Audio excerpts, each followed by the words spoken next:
they said that they had a directory of GPs who had extra training in women's health and menopause.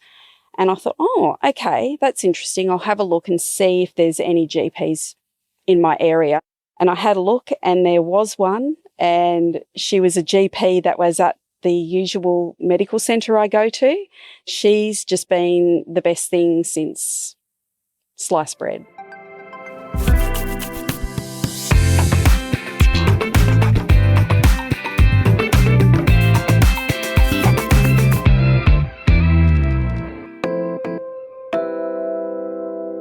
Welcome back to It Can't Hurt to Ask, the podcast where we explore all things health and well-being. My name is Katie, and today's episode is all about accessing support and resources if you or someone you love is going through menopause. There's so much help out there, and we'll be talking about where to find it and how to get the support you need.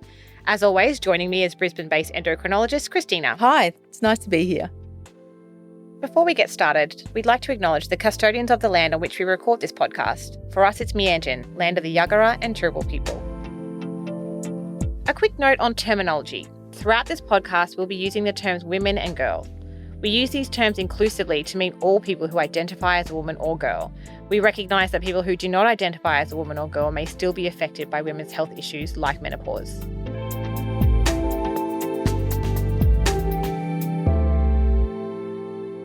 So Christina, what have you heard about what it can be like to live with someone going through perimenopause or menopause? Well, the menopausal transition can lead to changes in physical and emotional symptoms.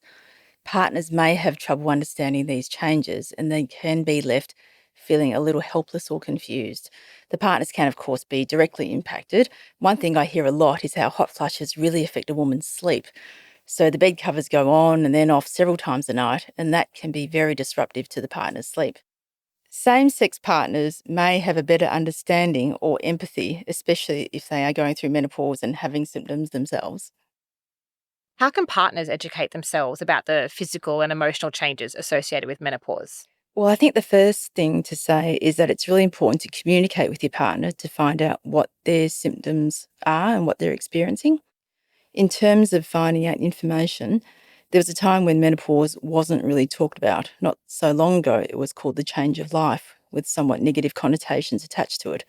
Thankfully, these days, there's a lot more awareness, particularly in the media and on the internet, so people can access information quite readily in that regard. And of course, the most reliable source is going to be a healthcare professional. So if the woman is going to see her GP, one possibility is that the partner also attends. So you touched on some language and wording there, Christina. What is the best language to use when talking about menopause? I think it's important to use respectful and non-judgmental language. Avoid minimising or dismissing the person's experiences, and really encourage open-ended questions to facilitate more conversation. So what are some practical or actionable things people can do to help their loved one as they go through the menopausal journey? I think be patient and listen and try to take in what they're saying. You can help manage symptoms by creating a comfortable environment, for example, a cool sleeping area, an air-conditioned or cool environment to work in, and encourage a healthy lifestyle, such as exercising and eating well, and just offering emotional support and reassurance in general. So encouraging people to live a healthier lifestyle, for example, is this typically something you would speak to your patients about? And what's the value in doing that? I mean, it sounds sort of like almost patronising. I mean, that's kind of what I was thinking, but it is something we actually tell our patients. You know, if they're, for example, carrying a bit of extra weight, that's extra insulation. That makes them feel warmer. So weight loss really is a bit of a good bit of advice that we frequently give patients in a nice way, obviously, and obviously eating well that feeds into that. How can open communication and empathy strengthen the relationship during this phase? I'd suggest regularly checking in with each other's feelings and experiences. Set aside some time to foster a safe space for expressing concerns and needs, and practice empathy by acknowledging and validating each other's emotions. What I would say is, yes, I do see partners coming along. Often it varies depending on how active they want to be or how involved they want to be in the consultation. Some will be asking a lot of questions. Many won't, and that's fine. That's just the way they want to be present. But I think it's really helpful if they come along and they listen to some of the advice that I give to the woman. They hear that I'm acknowledging the patient and what she's going through, and I give some advice to the partner to say, hey, this is what we can offer you, is what we can provide for you to treat you. And then the partner may have a better understanding of what their loved one's going through.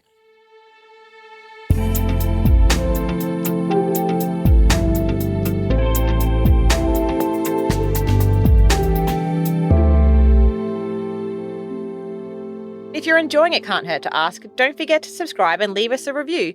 It helps us reach more people.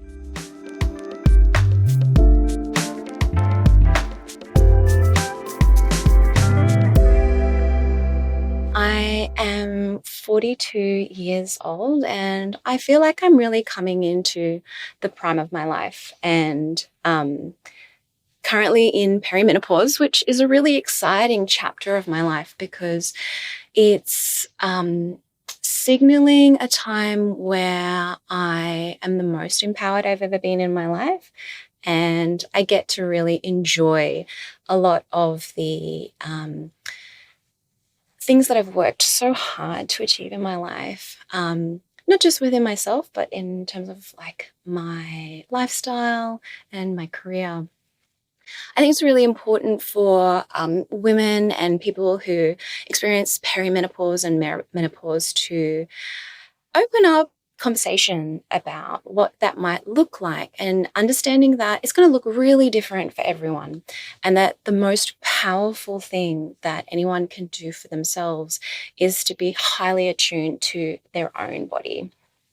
And so for me, I have really personally welcomed perimenopause because I feel like it's a celebration of me reaching a stage in my life that I didn't really know if I'd ever get here. I feel like I've turned into the adult that, they say would have taken care of you as a little kid, or like the person that you had always wanted to be. We just heard a voice note from a person who would like to remain anonymous. They're a non-binary person who is also queer. They're in their early 40s and currently in perimenopause. Being a late identified neurodivergent, they spoke about their unique experience with perimenopause and self-empowerment. Thanks for sharing your story.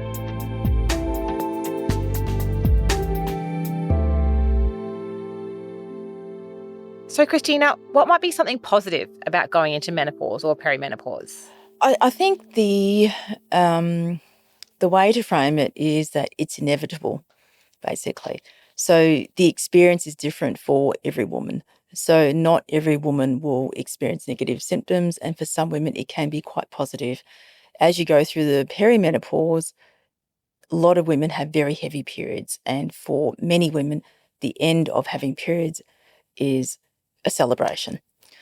I think in this day and age, what we really want to see is women being educated and being prepared for what they might experience.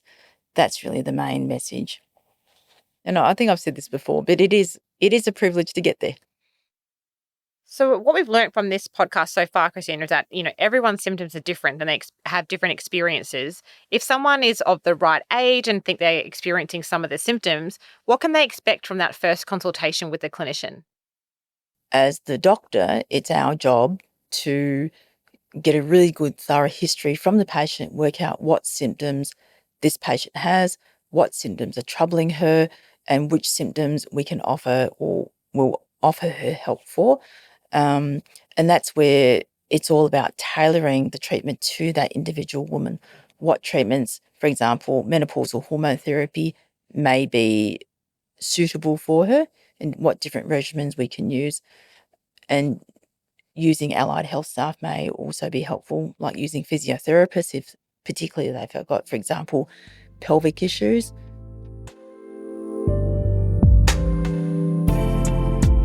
Okay, listeners, before we move on, here's a quick trivia question. How many women in Australia are estimated to be going through menopause or postmenopause each year? Stay tuned for the answer at the end of the episode. And if you're enjoying It Can't Hurt to Ask, don't forget to subscribe and leave us a review. It helps us reach more people.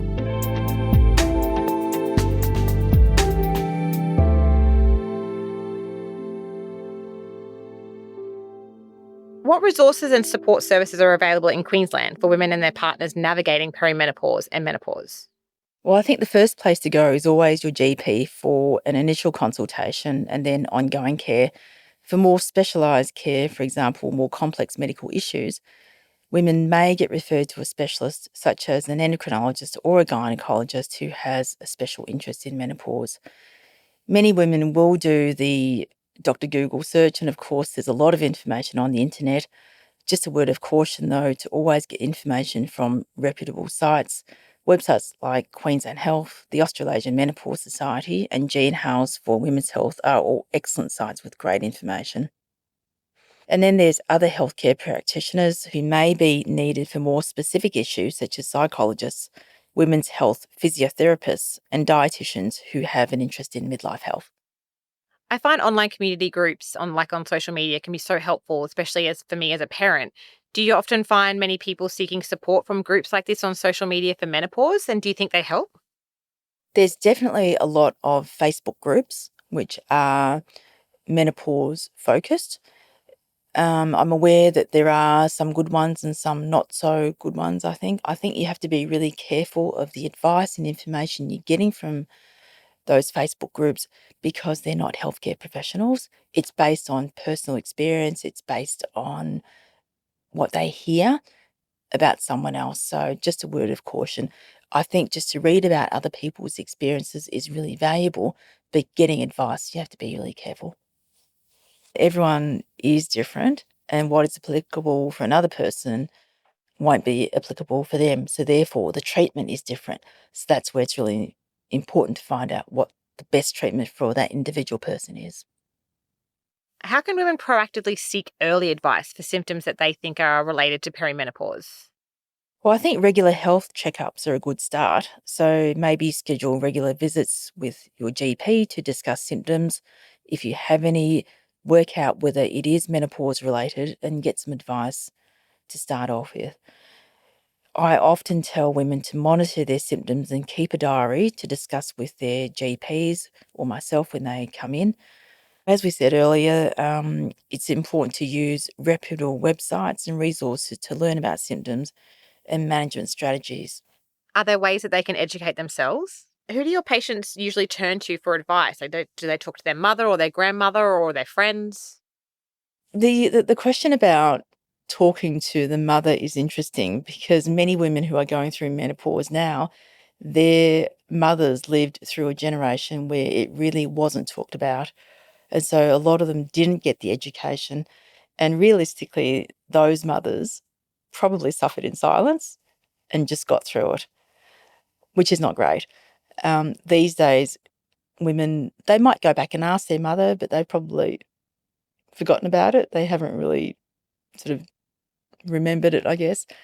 They do get a lot of information from their friends. Often I'll hear that women, they catch up with friends and they talk about their symptoms, kind of like comparing notes, and that's support itself in a way, isn't it? Especially if you know that a woman is a similar age to you. It's something you might just creep into casual conversation. And I think talking to a lot of patients who are going through it now, that seems to be a common theme, especially the ones who are so affected. They look back and think, oh, did my mother go through this? How did she get through this? I don't remember her going through this.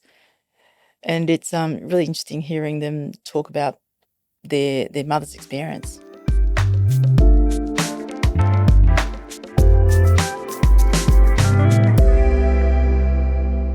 Hey listeners, before you go, let's get an answer to that trivia question. About 80,000 Australian women enter menopause each year. This means there are about 2 million postmenopausal women in Australia right now. Up to 4% of Australian women experience premature menopause before their 40th birthday, and around 12% will go through menopause before they are 45. You can find out more about these stats in the show notes. And if you're one of the 2 million postmenopausal women, know that support is available and you don't have to go through it alone.